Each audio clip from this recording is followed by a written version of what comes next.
Today's strategy huddle, running mid-year reviews.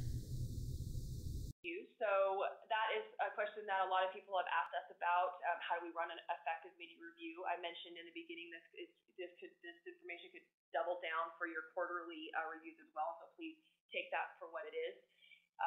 The information that I'm sharing is related and coming from quite a few different places, including ourselves. You know, we do try to drink our own Kool-Aid, and just had our mid-year review, and I think these meetings can be very effective, or they can be just a report out session. And what I want to impress upon all of us as strategy leaders is to drive the right strategy conversation requires these 4 things that are on the screen right now, and just setting ourselves up for success and not a waste of time, basically. So in order to have an effective strategy review session, your plan has to cascade correctly.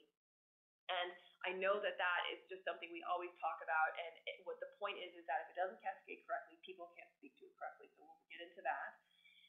You need to make sure that there's clarity around your plan structure, your accountability, and your systems to support that. So we're going to talk about that. The 4th point is, I think you really need to give talking points and coaching to your managers and directors about how they should be speaking to their goals and objectives and the status of those goals and objectives. So talking points help us do that. And then I do think that requiring a specific reporting mechanism helps. Obviously, we have our own application. Maybe you use it, maybe you don't. It doesn't matter.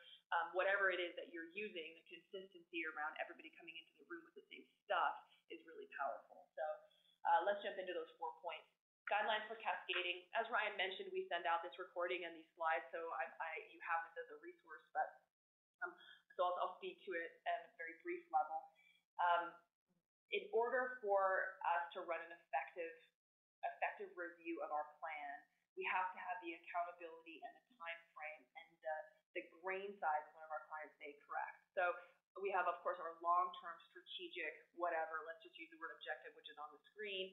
That's essentially how our plan is framed. That 3 to 5 year-ish time frame. We then, of course, break that down into the next bite-sized piece, which would be a corporate goal. And again, use the words that you want to use. These are just the words we're using today. Sometimes we don't have those assigned. They're broad brush, and frankly, at the end of the day, the CEO, the executive director, the city manager is responsible for delivering on those goals and managing his or her team to make that happen. There are other schools of thought of assigning champions to those corporate-wide statements. Fine, that works really well too. But the point is that, again, those are all the same level of planning statement and strategy statement. And that then, of course, breaks down in bite-sized pieces at the next functional level in the organization. We're calling it a department. You may break down to teams. You may go directly to team member, whatever it is. But it is that right there. That piece is where the effectiveness of a mid-year review or a strategy review comes into play. It is those department goals that are meaningful to be discussing at the executive team level and are not too tactical will dictate whether or not you're having effective conversation in the organization. Then, of course, we break down to team member and then potentially team member action.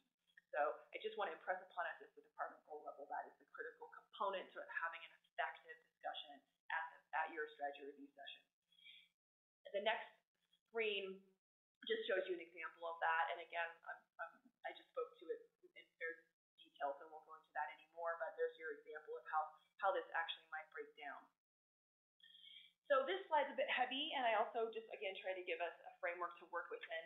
You know, we need to set up the correct plan structure, the correct accountability process, and the correct supporting systems in order to have this whole execution process function correctly, and then therefore the visibility of that functioning correctly, the ideal state of that functioning correctly is when we all come together at a mid-year review and we're set up for success to drive the right discussion. So what's important, I think, related to this, and I just want to give us this analogy in our minds, you know, it's kind of like if you're been on a plane, of course, when there's the map of wherever it is that you're headed to, and it shows you your progress along the trajectory of the red line, and that the mid-year review and this whole system structure process is about the tracking of the plane on that trajectory and the ability to make course corrections along the way. So the ideal state is that we have the right data, the right insights, and we have and we have crafted the correct plan in order to be able to make those mid-year corrections. So what does that look like, the plan structure? So I think the kicker, and I have some questions there as well, you maybe consider asking yourself, to what degree are we aligning our strategic plan with our operating plan? And, I think this is a bit of a gotcha question, and one of my clients said this to me the other day, but I don't intend it to be that way. I'm just saying, sometimes there's the effort to do alignment from a strategic plan to operating plan is your organization might not be ready for that. So just be honest and ask yourself, are we aligning our strategic plan to the operating and annual level? Maybe you have a direct cascade, as we just saw on the other screen. Maybe you have intersection points. But at any rate, the mid-year review requires the connection of what's happening on an annual and quarterly basis to drive that bigger strategy, and where you make those connection points and how directly you align them is a decision that you need to make as an executive team. Otherwise, you'll have double plans, and you can see the value to the business is not having double plans. And in an ideal state, the strategic plan and the quote-unquote operating plan is linked. And maybe it's linked to the department level. Maybe it's that department goal, and then from there, that then moves into actually your operating plan or your annual plan, or maybe it's your account plan. So anyways, it's just being intentional about making that connection. The accountability process. So the questions we need to be asking ourselves on this, and again, this is not intended to be a gotcha, just we need to ask ourselves as leadership and as a value to the business, how hard and how much do we want to hold people accountable? Are we expecting that our directors come into those mid-year reviews with the data from their teams updated, such that if we wanted to do a drill down on a specific objective or goal, we would have that information that was supporting? Or do we not want to do that? Do we just want to actually manage it at a department and a corporate level? So that's what I mean by the accountability process. The value to the business, it says driving consistent metric attainment, but that you could read that anyway. Maybe it's measures, maybe it's your objectives, whatever the case may be. The ideal state, of course, is that everyone is rolling up how they're doing against plan, that the team members are actually understand the ownership and their reporting, and that they are taking the time on a monthly basis to update their status. That, of course, rolls up, and then at the strategy review session, you have all that information ready. So that's the ideal state, of course, and then it's linked to the rhythm of the business. That's what RLB stands for. That is not double duty, as I've noted a couple of times today. That other piece right there that says commitment to resolve strategic topics, that's a really important piece in the accountability process as an executive team back to the organization. So what tends to come up in those quarterly sessions or those mid-year sessions is stuff that we haven't solved yet, whatever those topics might be. So it's the commitment to take action on them, research them more, bring them back to the group, solve them, send that information out to the organization and do that again. And then lastly, around this piece, so we've got our structure in place, we have our accountability process in place, is the system structure. So, and I spoke to that already, and that really is the what system are we going to use to report against how we're doing. So here's a draft mid-year agenda, and we'll leave this for you as well, depending upon the length of your meetings. Obviously, we'd have an overview. And then maybe the business manager might not only just do an overview, they might actually go through the corporate status, the core goals of the corporate objectives. Department report out, that's where we need our talking points. There, your talking points are for you right there. That's how the department should report out accomplishments, status, get stuff back on track, and any shifts. And then a discussion point, any discussions around those strategic topics and issues that I mentioned. So there's your quick agenda for you, but that's a really effective way to run your mid-year. So here are your summary actions, just to kind of bring this to a fine point. First of all, we need to gain consensus from the leadership team that what you actually want to get out of your mid-year review. What is the outcome really look like? Clarify the data points that you're asking the team to report on those status pieces. Create a template or use a system, whatever it is that you want. Draft the agenda with talking points. You've got that in your slide now if you want to use it. And then don't forget to address those strategic topics. And I think if you take those 5 key summary actions into your next mid-year, I think you'll see a higher level of success in the conversation that occurs in that meeting. Howard, do you have anything to add to that? You've been sitting in a lot of them lately as well.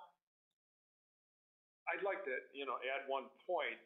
It seems that with a lot of people in planning, it's like, okay, we're supposed to do mid-year review because somebody said so. But I think we forget what the real value of that is. And it helps to roll the information out to the team, to know that they're on track. It's not, they're not waiting 12 months to figure out where things are at. It's an opportunity for the CEO to address some serious issues and so forth and help everybody get back on page. Singing out the same song sheet, which is really easy to put that down, particularly given the turbulent environment that we're in. So it shouldn't be something that just mid-year is not something we just kind of do haphazardly. It should be well thought out, well planned, because there's a great return for the investment, and it is an investment of time and money. And I think more folks should be doing it. And then just to piggyback on that for a couple more examples for everybody that's on the phone today, a positive example of an organization that we do a lot of work with, and we've been running their mid-years now for 4 years. And I think what was interesting about that is people get really, you start to build a planning muscle, as we like to say. And so people coming into the room at year 4 really understand and have a pretty deep expectation of, I know, I'm walking into this, I understand how this is going to roll. I understand the discussion and the level of discussion we should be having, which is hugely effective. On the con side, in this organization this year, they're certainly pushing for, it might be time to change it up just a little bit, because sometimes we get into PowerPoint deck nausea, if you will. You just eye charts. Yeah, you just go and go and go, and then that ceases to be effective, because now people are so used to that the other side of it is we mix it up sometimes. So that was one thing. I think another thing that we learned ourselves in our organization was we didn't give ourselves enough time to have the conversation. So it's important to update. It's important to have the information about how we're doing against plan and discuss what's working and what's not working.